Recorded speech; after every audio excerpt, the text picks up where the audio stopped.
Hi there, everybody. Welcome back to Prestige Auctions. It's All Things Auctions, the podcast, number 20. It's got to be worthy of a drink, hasn't it? and we're going to be celebrating things today. We've got ourselves a drink ready today because we've got a bit of a celebration to do. The celebration is that last week's podcast was so good. We've had so much feedback from it. Jill did a great job. And then, did you see the thing in the title where it said, and Chris? Yeah. which was really cool. But no, if this week's podcast is better than last week's podcast, does that mean we can have another drink next week? Absolutely, yeah. So what it will be, we decided to celebrate today with a kind of Coke. Yeah. And because the amount of people that have been in and spoke to us about this building and saying the fantastic history and all the rest of it, we thought that was a cause for celebration, didn't we? So yeah. And it used to be a pub, didn't it? Yeah, and it used to be a pub. Yeah, the fact that it used to be a pub that we thought we would drink to those guys and girls that used to frequent the pub at the end there. So cheers to all of them. Yeah, cheers. And, it's been a big day. So there we go. It's I think it's fitting that we've been a pub. We had to set up our own little pub up in here just for this one day. Well, that's nice, isn't it? Oh, it is, yeah. Do you know what? Before we talk about, of course, what we're going to talk about today, we need to do the week that was. And what an amazing week it was. I know you weren't with us for long on Saturday. No, a couple of hours. Yeah. You was away doing other things. No. But what did you think of the auction last week? I thought it was a little bit cheaper to buy last week. Yeah? Maybe because it was such a big auction. But I thought the baskets of collectibles, and there's some really, really good stuff in them. I thought they would make a little bit more. So it was a good buyer's week. Did you get much? I bought a load of toys. I bet Dave to it, so. Oh, God. Yeah. Yeah, I bought some 80s and 90s plastic toys, whatever they are, just Transformer bits and pieces and stuff. Which are all good. They're about 30-40 in each box. They're all worth a fiver, so that's easy sale. It's all brilliant. I mean, there was the bikes. I thought the two Russian bikes were cheap last week. 360 I wasn't here when they went through. I was surprised. They were a reasonable price. Thing was, there was cheap stuff in the auction, but there's also some surprises in there as well. Some of the stuff that did quite well. One or two bargains people are talking about that happened as well, which is the great thing about house clearance auction. And I must say to those people, thanks ever so much for telling everybody when you get great bargains at the auction, because it really brings a lot more people through the door for us, and then you don't get the bargains anymore. It's advertising gold, isn't it? Do you get it? Do you even get it? No. I mean, it's always nice, isn't it, when you find something in a box or you've bought something. It's great. I mean, I love it. I love people talking about it because it just does nothing but make other people come to the auction. But it'll be over 5,000. I've got to be honest, mate. When I was buying and selling more than I am now, and going to auctions, whenever I got something out of an auction, do you know how many people I told? Yourself? None. Yeah. I never, ever. I just went in, bought my lots. It's almost like this, right? So if you think about playing poker, I remember watching a guy on YouTube once talking about poker coaching, and he was saying about when people play poker, if somebody plays badly, the human instinct is to have a go at them, make fun of them, and all the rest of it. And he said that is absolutely the worst thing you can do. So because if you make that person feel really bad about himself, is either A, not going to come anymore and you haven't got easy money to take, or he's going to think, so do you, I'm going to learn how to play this game a bit better, and he's going to get lessons and coaching and all this stuff, and all of a sudden he starts taking money off you. And this, I used to view that exactly the same way in auctions. If I ever went to an auction and bought something that was I thought I'd got done all right, done a bit of a bargain, I used to think, well, don't really tell anyone about that, because I used to think, A, it'll make the auction house look harder at the stuff, or the people that are putting it in look harder, but worse still, it'll make the people that you've told look harder at the stuff each week. Always, it's almost like you should try and keep. You do when you hear the story. It's like, what have I missed? Yeah, I missed. I should have had a look. Don't get me wrong. Yeah, I'm on the boot's on the other foot for me these days. Yeah, I want people to tell people, but It's the best form of advertising, isn't it? Of course, because but what happens is the people that do tell everyone when they've had a bargain, they're actually cutting their own throats for the future. Yeah. But anyway, yeah. Then there's the next generation come through, don't they? Where you have a whole new swathe of people who come in and start buying and selling. Yeah. So before we'll just talk about a bit more about the auction, but just so everyone knows, what we're going to be talking about today is people that overvalue things. That's going to be today's subject. So if you can think of anything, if you want to chuck out in the comments, and we'll even talk about it another way, because lots of people do this, and we're going to try and hit some of the funny stories as well, and we might even touch upon a little bit today, funny things that happen in the auction room and what have you. But I just want to, before we even talk about the auction, let's talk about last week's podcast. Now, have you actually watched it yet? Some of it. And so, talking about what Jill was on about with this building. Yeah, there's good. That was in depth, wasn't it? There was. She did an amazing job. Must have spent a lot of time researching all that. No, but she seemed to enjoy it, and I know she's been in touch with Lisa about a couple of things as well that Lisa would like to know about. Especially around the kids' toy shop, the kids' outfitters, and stuff like that, because of some of the ghostly goings on. Well, we've both seen something, and it really ties in with there being a young child about, or the toy shop. Yeah. So that was quite interesting. Yeah. So I just find it. I mean, you know where I stand with that sort of stuff. I'm not really a believer, but when you do hear some of the old stories, and when I looked at some of those pictures, not necessarily the ones in the 80s, but the ones before, when the trams and that were going up and down here. Can you imagine how buzzing this area must have been back in the day? The docks, the Rat Week and all the rest of it. It was just. Well, it had its time, didn't it, when it was one of the most prosperous places in England. Yeah, it did have its day. It did, and then, as always, things get ruined, and and then you look at the area now. I mean, you look at the area of Rygby Square. I mean, not many people will know about this, but where, and I think it needs talking about, where we're up against the council at the moment. Yeah, they are actively looking, or somebody's actively looking to turn one side of Claythorpe Road, the side of this building, and putting a no-stop bus lane down there. Yeah, and which is going to basically crucify all of the businesses down here. I mean, how many businesses do you think there are? Well, 20 and 30 on this section. I mean, don't get me wrong, some can naturally use the back, but some can't naturally use the back. So Prestige Clearance, for instance, which is in this side of the building, uses the front. Yeah.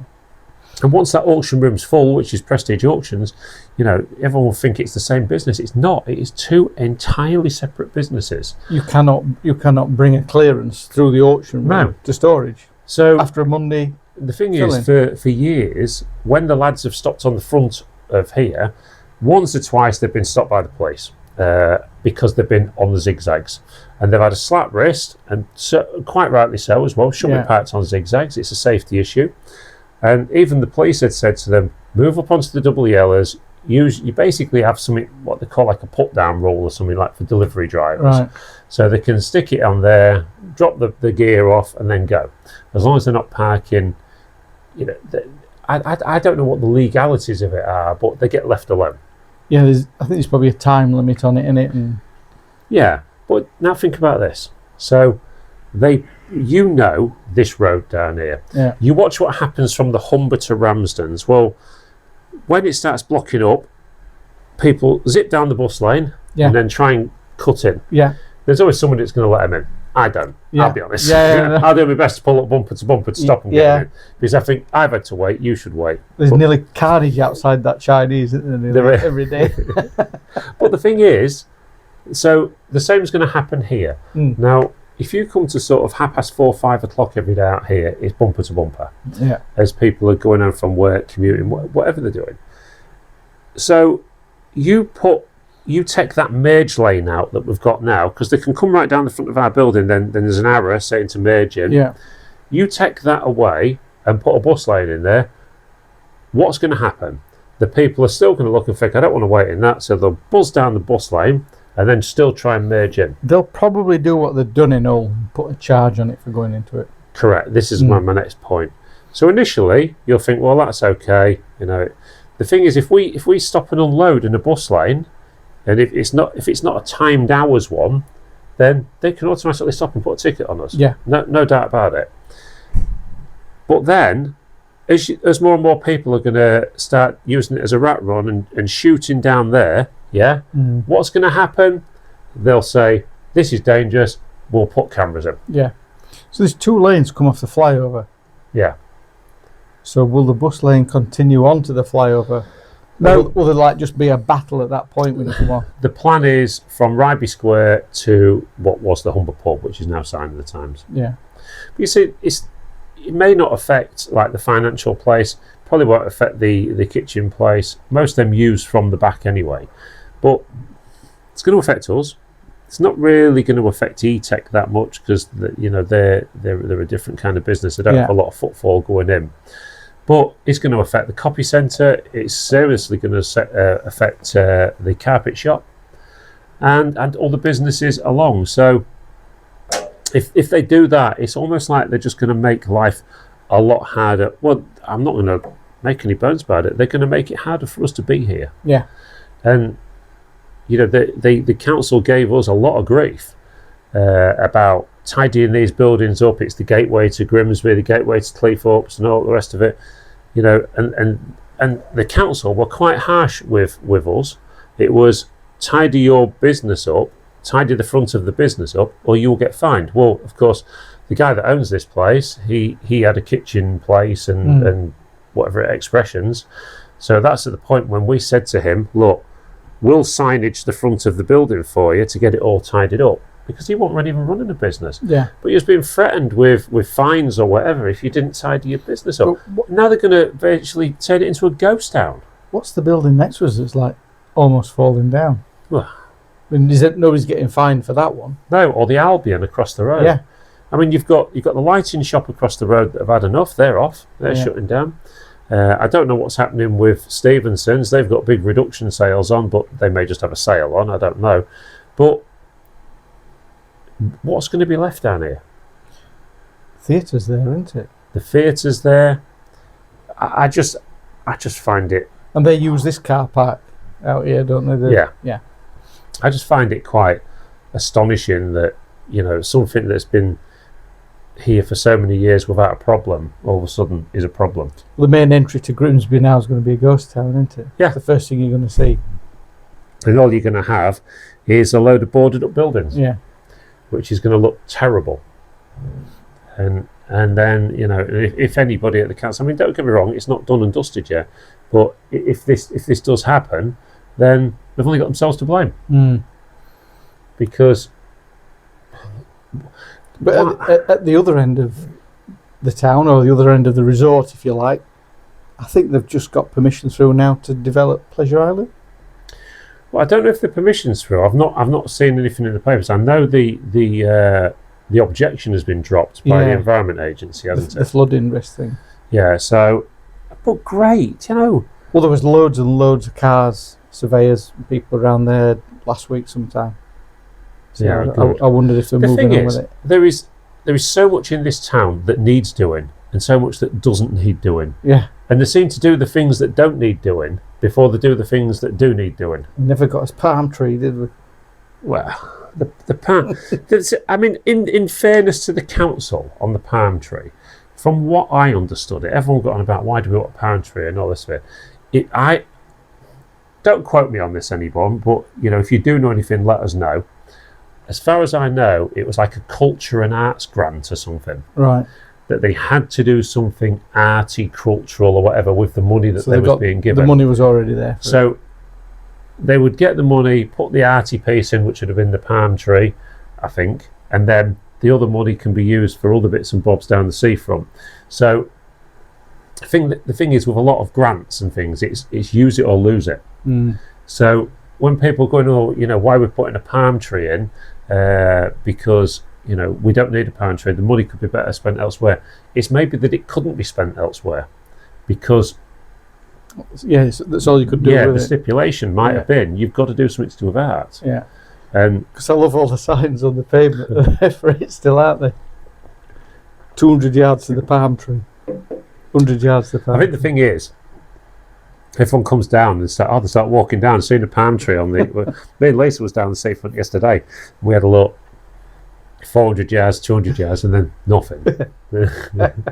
I think somebody just so very sarcastic and just like draw a little palm tree Put a little plastic one in. on the thing. So that's what we're up against down here. And when you look at the history of this area, and then what they could potentially do to it now, if the council agreed to this, then the blood's on their hands, because they've agreed to something. If they agree to it, that's, in my opinion, not necessary.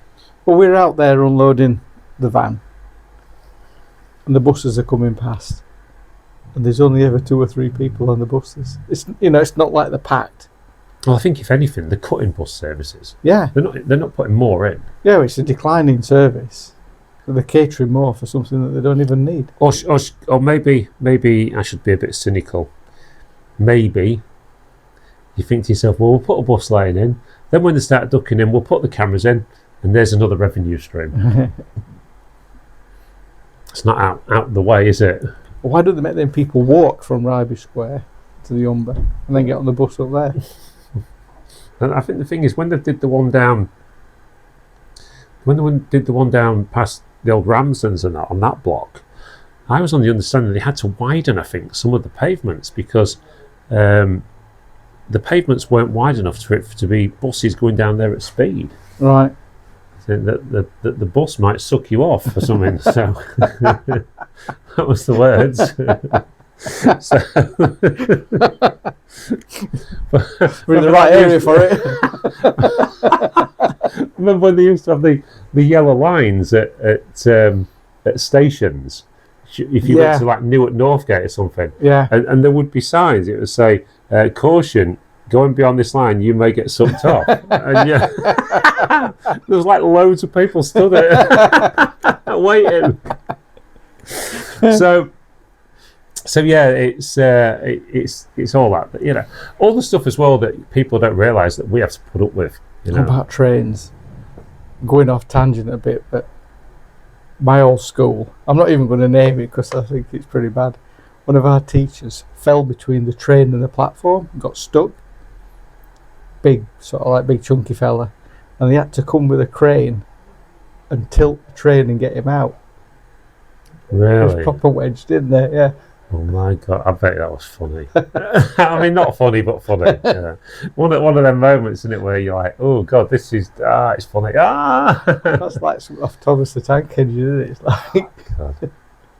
Anyway, so we kind of covered off last week's auction, didn't we? So before we... Did you buy much? Yeah, I did. I bought a few things, sort of private sales, and I bought a few things for the challenge as well. But again, like you said, I thought there were some cheap items. I mean, I got a Nintendo Wii last week with games and accessories for £3. £3. I mean, if you can't make money on that, stop doing this. And the Shark. And the Shark cleaner, yeah, the Shark floor cleaner for £3. Oh, they look used once, doesn't they? And again, another cheap thing. And again, lots more reasons why you should come to the auction. But then, on saying that, the week before last, a digital dryer was £6. Last week, a White Knight was £40. Yeah.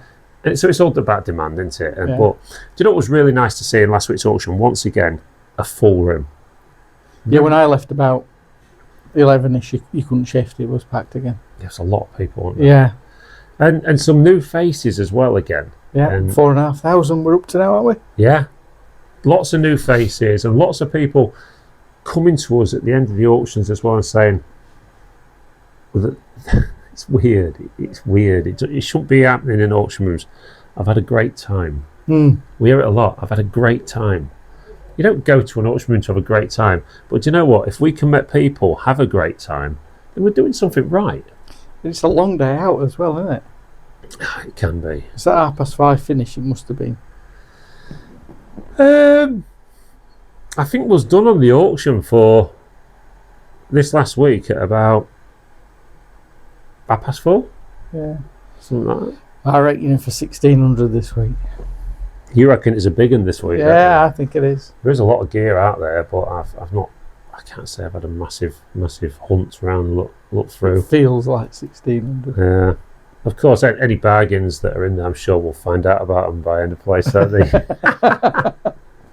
Anyway, what I want to talk about today in the All Things Auctions is people that overvalue stuff. And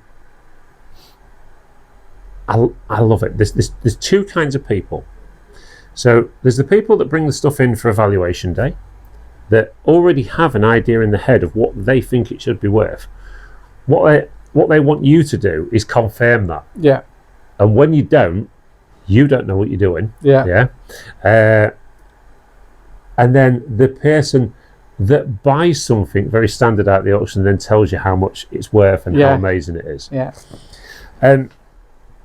And I've found over the years of being in this industry, whether it be being a buyer myself or being an auctioneer, you do hear it constantly. And I find it hilarious. I've got to say, I do find it hilarious. But we've got a constant turnover of new buyers. So some of it's like new to them, isn't it? And a lot of them will look for the price on eBay in the top 3 search results that are on eBay, which is just absolute fantasy. But they will take that as gospel.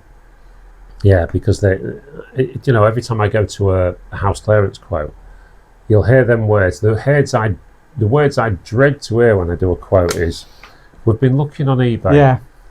And I'll go, "Okay, what you found?" Yeah. And then they start telling you, and then you say, I'll give you for instance. I went to a house probably a couple of years ago at least, and this lady, she came to me and she says, "I've got this teddy." I went, "Okay, yeah." I said, she went, "Well, I found it on eBay." And I went, "Right, okay." I said, "How much is it worth then?" She went, 3,000. And I looked at it and I thought, that is not a £3,000 that teddy. It was modern. Yeah. But I think it had been made for some sort of special event. Or it might have been a Harrods one. I don't know. I can't remember now. And I went, "Why do you think it's worth 3,000? I found one on eBay at £3,000. I went, "Okay." I went, "Could you show me it?" Anyway, she couldn't find it. And I went, "All right, okay." I said, "Well, let's have a look in sold listings." I said, "And see if we can find it there." And there it was. Not in sold listed, in completed listings. Yeah. There it was, not sold at £3,000.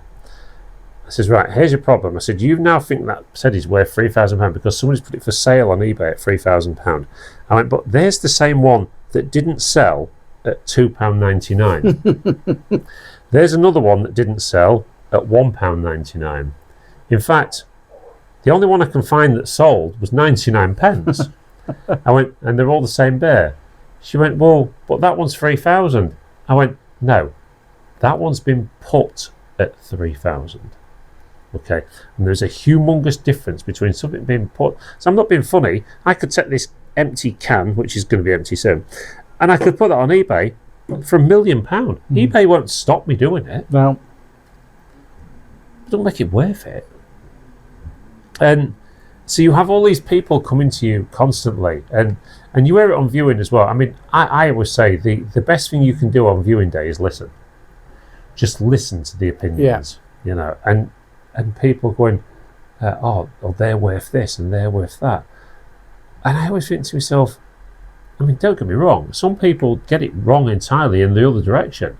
They'll say, oh, they're only worth a fiver, and you're looking at an item, that's 10 grams of gold. It's worth 200 quid or whatever. It's not generally that way, is it? No. So, I get it with books. I get a lot with books. If I find a book in a box, and I already know that book's going to have some value to it, because you get a feel for it, don't you? Yeah. So then you look on eBay, there it is, 200 quid. Go down into completed listings and sold. One sold for £49. So what the next thing you do is you look how many are available. So there's 1,000 of them books available, but they're sold. There's only about 8 of them. Yeah. So the percentage chances of you selling it are next to zero. Have you had something that where you've tried to guess a price of something or research a price, and you've seen a couple have sold on eBay for 40 quid, and you put it on, you can't get a tenner? Yeah. I've had that a lot in the past. Yeah, I wonder if people are building in bundles for overseas buyers, so they've got one set of global shipping program. Could well be. I mean, it's because sometimes you see, like, on an eBay listing, rare motorcycle book for Jeff. Yeah. So they've done like a little private deal with somebody. Yeah. And they've done a listing especially for them, so they just get one hit up of global shipping fees, or customs import duty, or something like that. But I think the better one is of course the value of something when somebody's bought it. That's the one that makes me laugh. I love it. I absolutely love it, and I've loved it for years. Ever since I started going to auctions many years ago. That as soon as somebody has bought something, the price is a fortune. They enter this fantasy world, don't they? I just think that there's so many people that, and I find it hilarious when they go, well, I've bought this. Do you know how much this is worth? Yeah. And they will find the item on the internet at the highest price and then tell everybody. Yeah. And I'm like, oh, get out of the fantasy world. Get out of fantasy world and be realistic. Or better still, like we said earlier, say nothing. But then they start telling people. I mean, there used to be a guy that used to go in Jackson Green and Preston. Every time he bought something, he used to come and tell you how much it's worth, how much it's worth. And I just turn to him and I say, where are you getting your prices from? Well, I found it on the internet. Well, I could find you 1,000 more that are a lot cheaper than that. Mm. But they naturally go to the highest that they can find. We all kind of naturally do it. We all like to naturally think, well, how much could it be worth? You get excited, don't you, when you see... The thing is, it doesn't matter how much you think something's worth. It's not worth it until you've sold it. That's when it becomes what it's worth. The other thing is, it might have been Barry that this... Yeah, it was probably Barry that told me this. Never buy anything or sell anything that you've got to make an apology for. So something that's got like a crack in it or a chip in it. So it's just death. That's, you know, Yeah. Never have anything you have to apologise for on a description. Mm. Good point, that. It's a bit old school, isn't it? That? Yeah. I think the thing is, though, I mean, there used to be another guy that went to Jacko's years ago. And a typical dealer, but he was one of these that everything he owned was worth a fortune. Everything you owned was worth pennies, you know, because he was always trying to buy it. It was a typical dealer. But, you know, he was one of these where he didn't believe in... He thought that anybody that was building their business on the back of the internet was a wrong one. You've got no knowledge. Yeah. Okay, well, I have. I've got a lot more knowledge than you at my fingertips. True story. Yeah. You've got a lot more knowledge by using the internet. You haven't got to have the knowledge in your head these days. You know, it's nice to have the knowledge in your head to be able to spot things and decipher them quickly, rather than, I mean, you see people walking around boot sales and charity shops, even the auction room now, just constantly looking at the phone, looking, valuing things, and they're all potentially making the same mistakes, you know, by looking at the highest prices. That can be fixed, can't it? We know that. Yeah, we've seen it happen. You can fix that. So ultimately, yeah, I mean, my advice to anybody in an auction setting, because we like to give advice on this channel, as you know, it is, one, if you get something, keep it quiet, because you're just going to cut your own throat for the future. Could be more coming through. And also, if you're doing research, don't search by highest price. Don't search by sold listings on. If you're using eBay as because most people do use eBay as reference. God only knows why, because there's so many other places to sell other than eBay. But also use completed listings Look at the ones that didn't sell, not just the ones that did. Distance nearest first. It might be the same item that's in the auction. It could well be, and also, and another thing to take into consideration when it comes to buying and selling as well, is that if you ever have a large item, you try and sell it in Grimsby, it's a lot harder to sell. Yeah. If it's collection only. Yeah. Because people have got an extra 2 hours journey to come to Grimsby. We're a dead end. Yeah. Even if they're at Donny, it's an hour there, an hour back. Because that bit from Doncaster off the main motorways onto here. It's so much easier to sell stuff, bigger stuff, in the middle of the country. Yeah. So much easier. I had this trouble in Cornwall. It's dead end, so. People can get to you easier, can't they? Yeah. Oh yeah, I'd imagine at Cornwall it's probably even worse. It is. It's the same stuff, just keeps going around and round. Yeah. It don't leave the county. Nothing else comes in. It's the same gear, just goes round and round. Yeah, it is what it is, isn't it? But they are. It's this thing, you know. Just be careful. Be careful, you know. Be careful about what you're saying, who you're talking to. You know, I mean, I was the world's worst as a dealer, as a buyer and seller. I used to do it for all the other reasons. I used to tell fibs to people. I can't believe that for a minute, mate. I used to tell fibs, so I used to say to them like, I remember walking around the boot sale one day, and there was a gold buyer on the boot sale, and I'd bought a load of gold this week. I mean, this is 25 years ago, something like that, and of course gold was a lot cheaper then, and I'd got his money bag in my pocket of gold in it, a lot of gold, some of which was mine, some of which was another dealer's, and I had to give him it, so I'd sell it in my bag. And I went up to this person, I went, "You had it?" Then he went, "No, it's been really dry today." I went, "Oh, you're kidding." I went, "I've had loads." and he was like, "You mean you've had loads?" I said, "Here." He says, "Show me." I get some money back. I went, "Here, look." He went, "Where the hell did you get all that from?" I went, "Well, about 6 different stores. I've just been asking if they've got any gold, and they've just been getting out the bags and that." He went, "Well, I've been asking everyone, no one's had any." and I'm watching this guy fuming. He went, "Well, sell me it then." I went, "No, I'm not selling you it." I says, "Can't believe it." And you'd lie about stuff like, "How much did you pay for it?" "Well, £1 a gram." This is like a proper Lovejoy episode, isn't it? But that's the industry. Yeah. It is the industry. It's all made up of porky pies, isn't it? Yeah, just anything that you would love to wind up other dealers. Fortune favours the best blagger. Yeah, I mean, like the one I mentioned the other week about, you if you're at an auction, you'd purposely, if your competition was about to bid on something, you'd send somebody over to get their attention. Yeah.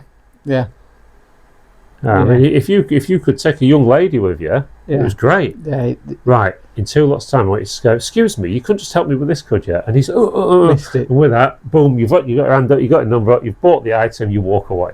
I missed a lot this week that I wanted because I was more interested in having something to eat. What lot was it?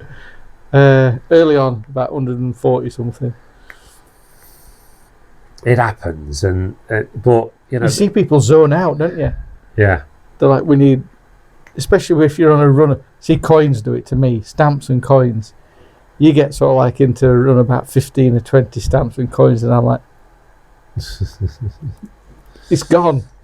And you see them sat there, they're like drooling out a little bit, and they're like just dropping a little bit. Everyone's got their own thing. I mean, I like the people that sit in auction rooms like I used to, and don't bid on. You're the same. Don't bid on anything in particular. Keep them guessing. Is it cheap enough? I'll buy it. Yeah. Can I make a profit on it? I'll buy it.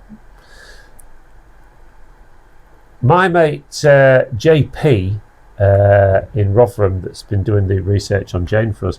I haven't told you this actually. He sent me a link this week. Jane's going back on the telly again, doing something. Oh, like another cabaret night. Yeah, I don't know what it is. I didn't read it all, but so she's going to be doing something else. So maybe we need to contact her. She's a bit too busy to pop in at the minute, maybe. She might be. I didn't realise she was 60 odd, you know. Really? 60 odd.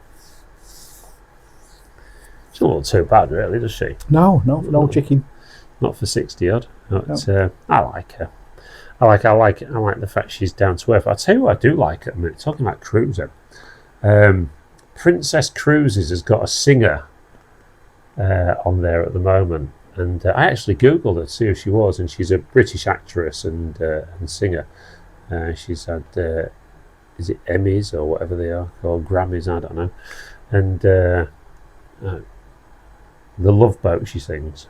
Right. And she's got a hell of a voice on her. Great voice. So, there you go. We'll get her on the podcast. We've got a guest coming on the podcast next week. I'm hoping that next week we can find the time to sit you down with the guest as well. Right. It'd be better as a three-way conversation than just a two. We already know it's going to be busy next week. Well, yeah, it's going to be a busy one next week for sure. It's a busy one every week, but we've got Danny, the bagpipe player, coming in next week. Oh yeah. And he's an interesting guy. You know, I like him. He's always been super friendly ever since he's come into the auction room. He's just been a really nice guy and really nice bloke, and I like that. I don't see. I like this. I always like it's nice to be nice, yeah. And I think if you treat people how they treat you, you're always going to get on a lot better in life. And so many people are just miserable twats out there. They're just. Mind you, we've had a few poker face people about more recently, haven't we? Game players in the room, I would have said. Yeah. It's very hard to read. Yeah, I mean, I think the thing is, it's. Do you think people, when they come to an auction room, that they feel they've got to act in a certain way? Yeah, aggressive, defensive. Seems to be, rather than shy and retiring, there seems to be a game face or something that they put on, which is ready for battle, if you like. Do you know though? There's a lot of people, especially the older dealers and that, they hate it when somebody new comes in that won't talk to them. Good tip for you that. Yeah. They all try and get information out of you. They all try and find out where your measure is. And all they're doing, again, it's the old dealer thing. It's working out what to say to you, what to do, what you're bidding on. Can we do any deals with this person? Yes or no. They're just working you out. My advice is say nothing. Just keep it quiet. Be nice. Be nice. But don't answer questions on what's your thing. What are you here for? Well, I used to get in trouble. I did, because I remember a dealer coming up to me and she was like, "What are you here for?" I went, "To buy stuff. It's an auction." And yeah, but what stuff you have to buy? And I went, "Well, anything that I want to buy in the auction, really." And they turned around to me. It's going to be like that, is it? I went, "I don't know you, mate. You're over here asking me questions. I mean, you don't walk up to somebody in Tesco, do you?" What are you here for? Well, all right, mate, you're in Tesco at the same time as me, yeah. You buying any bread? Yeah, not going near the reduced aisle, are you? You don't do it, do you? Well, it seems to be the norm in an auction room. Yeah. What are you after then? Yeah. Well, I'm trying to find a box full of mind your own business. Everybody is scared of competition, aren't they? Oh. It's got them. I don't know if he's scared is a word, but they've got them fascinated. There might be somebody after something that they're after, or they've spotted something in the box. Just trying to work out if you've spotted it as well. Yeah, it's funny. I love it when it's when it's getting near to something coming up, and the ones that have not been often before start getting real nervous and twitchy, and you don't even know what they're after. No. But about 5 or 6 lots before they're about to bid, they go from like quite calm to sort of like proper edgy, and they're all over the place. The thing is, I mean, we've discussed this once or twice in the last few weeks about how even in a friendly auction room like Prestige, how nerve-wracking bidding can be. Because it's like it's like it's an adrenaline rush. You know, you think there, especially if you've spotted something really, really good.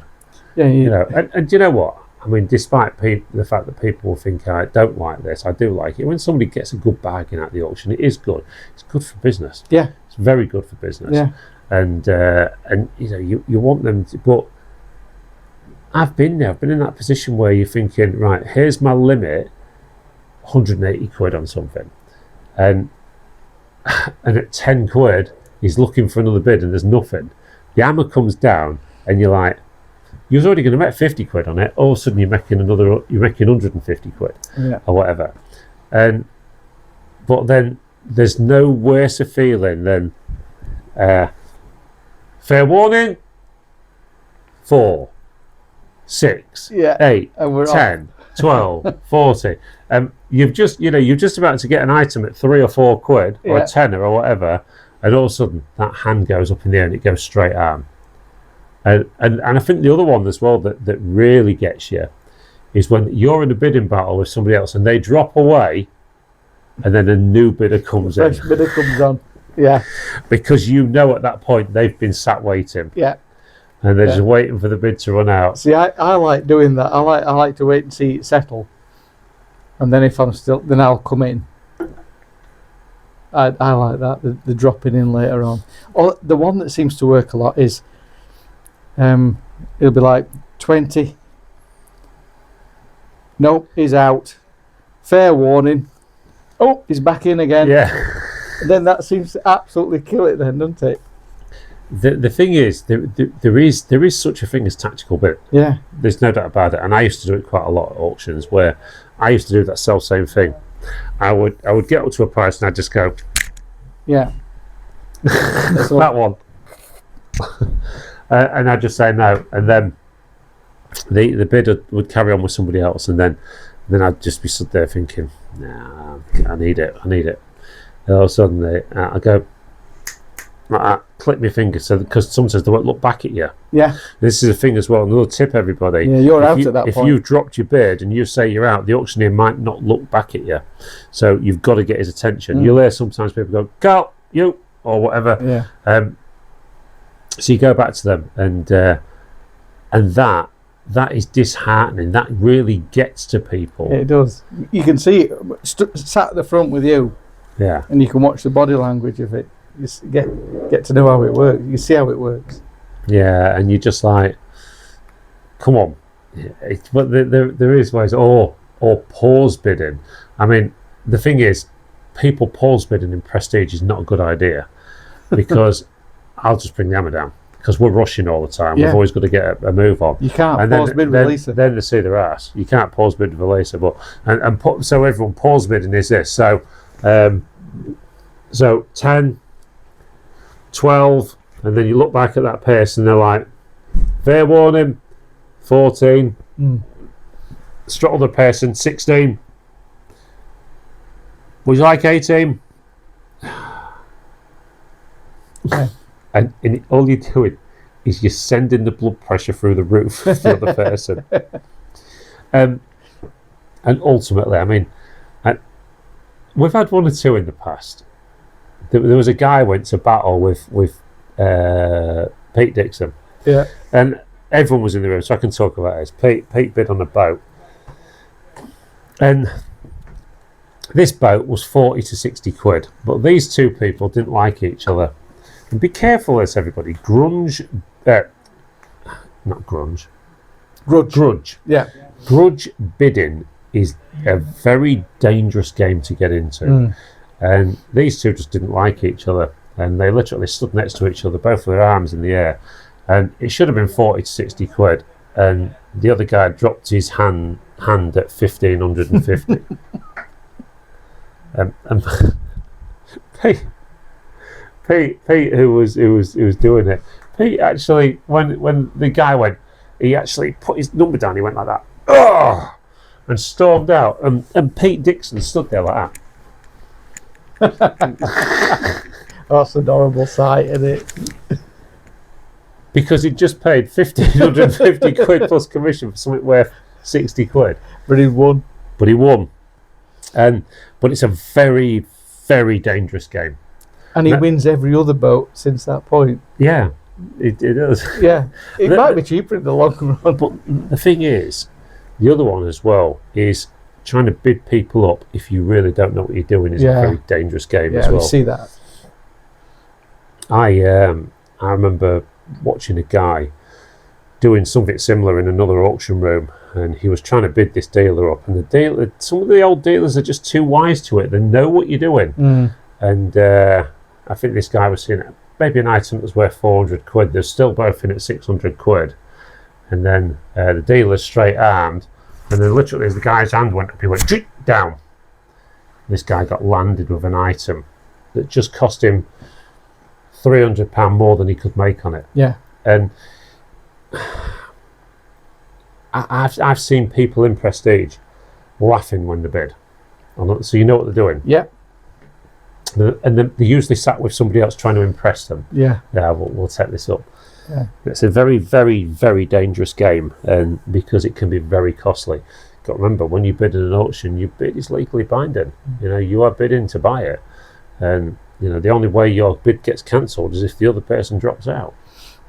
We must admit we seem to have got quite a few people who go the other way in our sales. If they see somebody else bidding on it that they go against regularly, they quite often drop out, don't they? Yeah, they'll give way on things. So I think because we've got a community here, we've got a friendly society. I mean, don't get me wrong, the dealers very rarely drop out. Yeah. If they want it bad enough, you're either going to pay the money or they're going to win. They'll go up to the amount that they wanted to pay on it. But we get a lot of people that buy a lot of quantity of stuff, haven't we?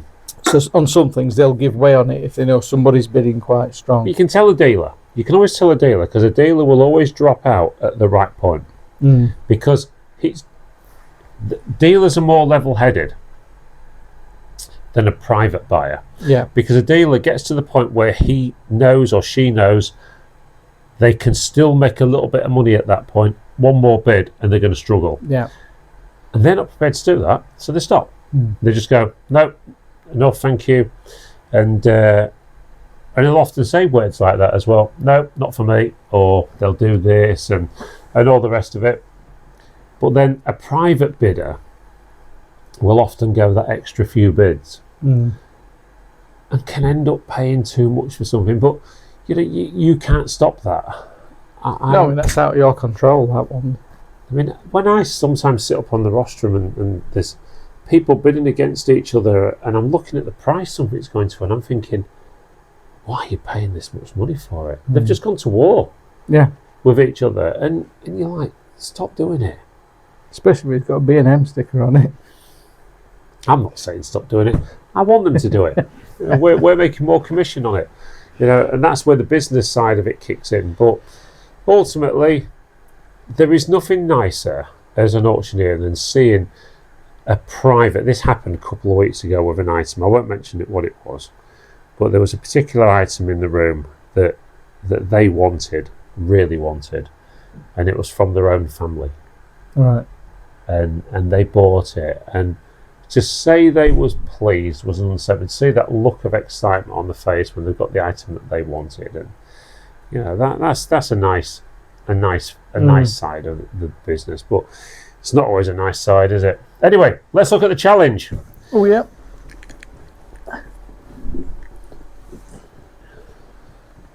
We've had quite an easy week actually. Oh, good God. I dread to think. Right. So, starting at the top, Carl and Brandon. Last week, £108, and we had a big spend week. Well, we've drawn that back to £145 this week. We sold one item that we paid £3.54 for. We got £35 for it, which was a good thing. But other than that, Brandon's been working a lot, so he's not had a lot of time to list anything. Yeah. So I can tell you the clock has just gone live today, so that's for sale now.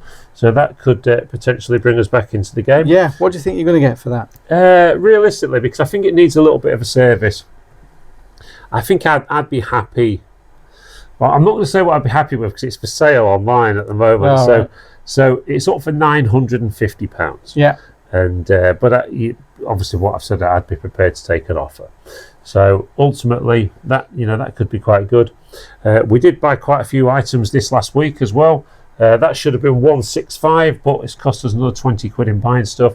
And we bought a few what I consider to be easy sell bits. So I'm happy where we are. Yeah. I'm happy where we are. What about Lisa? They're up to £35. Plus, obviously, a lot of stuff still in stock. They've heading in the right direction. It's steady away, isn't it? Yeah, they're doing okay. I mean, they've bought quite a bit of stuff last week, and I know they've got quite a lot to go on. I But think everybody this week's been really, really busy, so yeah, it's been hard to put a lot of effort that's the into it. problem that I'm finding. I'm just not getting the time Yeah. to throw at this. But we will find time. Well, Uh, me and Jenny are in the middle of house moves and all sorts of stuff and things, so Yet you still managed to put another 80 quid on. yeah, we bought. Well, Jenny bought something for 24 quid on Saturday, and sold part of it for 120 quid 3 hours later. So that chucked a lump straight on. It's good, isn't it, though? I mean, Yeah. £1,160, you guys, 1,160 quid, and stock as well. And, you know, and remember, everybody, this was a £20 start. And ultimately, it is a challenge for a holiday. We're trying to get a holiday away. Who knows where that will be. I think at this moment in time, I think Chris and Jenny are going to the Caribbean. Me and Brandon are probably going to go to Blackpool, and Lisa and Tom are off to the Chippy. I think we could probably do them a deal on a night down at Beachcomber for that. We know somebody will be renting some caravans cheap. Lots of people have been involved with the challenge. Lots of people are talking to us on a week-to-week basis, saying that they've bought things, and what's really nice is people are saying to us they've been inspired by it, so they're having a little go. They don't want to be involved with the charts and everything, Yeah. but they've been quite happy that they've bought stuff that they've been able to sell, and you know, it's all about that. This is what it's all about. It's all about George is on 60 quid as well. George is on 60 quid as George well. on 60 quid, but he can't get his money out of eBay Why? because he's got to do some bank verification stuff. Because it's right. you know how difficult it is with them sometimes. Yeah, But he has turned his 20 quid into 60. that's good. So he's a bit stuck at the minute until he can get his money out of eBay. Well, it's good. Yeah, because he owes us 20 quid. Yeah, Yeah, could be an excuse. send the bailiffs in. Yeah. Anyway, everybody, that's going to be about it for this week. Next week, we've got Danny on the podcast, and we're hoping it'll be all three of us. We're really hoping that. I can't guarantee it because we know what the auction room's like on a week-to-week basis. Of course, you'll be watching this on Friday, and there'd have been a great viewing day today. Chris seems to think that there's going to be a lot of lots in this week. How many are you predicting, mate? I'm going for 1,600. 1,600. I'm going for the biggest sale we've had yet. I hope not. You can't move out there. It's packed. 1,400 would be nice. The auction room is absolutely packed. We sold so much gear. We sold 1,568 lots the week before last. Last week we sold well over 1,400, and this week it's looking massive again. But thank you everybody for watching Prestige Auctions, because we really do love you tuning in and just listening to me and Chris chat crap. We'll find something else to celebrate next week, and we'll maybe have another pint then as well. What do you reckon? Don't leave me hanging. No, mine's gone. Mine's gone. Oh, Coke. Says there. we're having another one. Yeah, we may as well. As soon as the camera's off. Thanks ever so much for watching this week's episode of All Things Auctions. I'm now going to go outside and do the sneak peek, and we've got to find something interesting to do on that one. But I think Chris has got some ideas. Say goodbye, Chris. Bye, Chris. And we'll see you all very soon at the auction.